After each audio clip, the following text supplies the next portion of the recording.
had never seen a woman so ruthless. She lifted her hand and shot a bullet into someone in the car, then immediately tossed an explosive packed with steel nails. Ever since Martin and Carol had a falling out, he had sought help from his uncle, a former mob enforcer, hoping to gather all the gangs for a voting meeting. Just a few days later, Martin received a text from his uncle.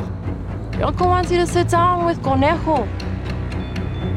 With that, Martin prepared to meet Carol, but when he arrived at the designated location, he realized it was a trap. Carol had killed his uncle and used his phone to send the message to Martin. Enraged by the truth, Martin knew he couldn't defeat Carol's large group on his own. Suppressing his fury, he returned to his territory to gather his men and prepare for a showdown. He ordered his crew to arm themselves with sufficient weapons and, half an hour later, set out to attack Carol's stronghold. But Carol had beaten him to it. Several masked men jumped out of a van, holding submachine guns, and opened fire on Martin and his crew. One of his men was shot in the head by the female outlaw. Martin was caught off guard and unable to react before the woman threw another explosive filled with steel nails.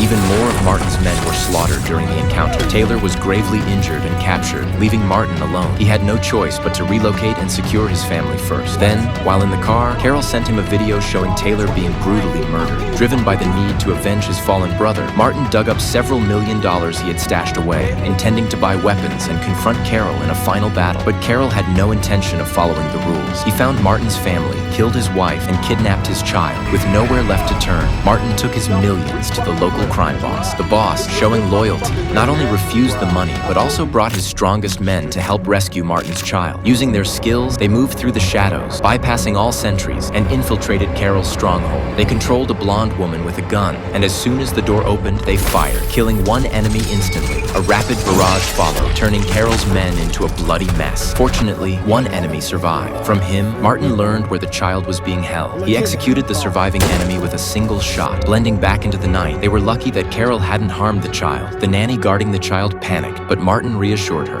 I ain't going down till it's over. Finally, Martin ordered his men to escort the child to safety while he drove alone to confront Carol at his own home.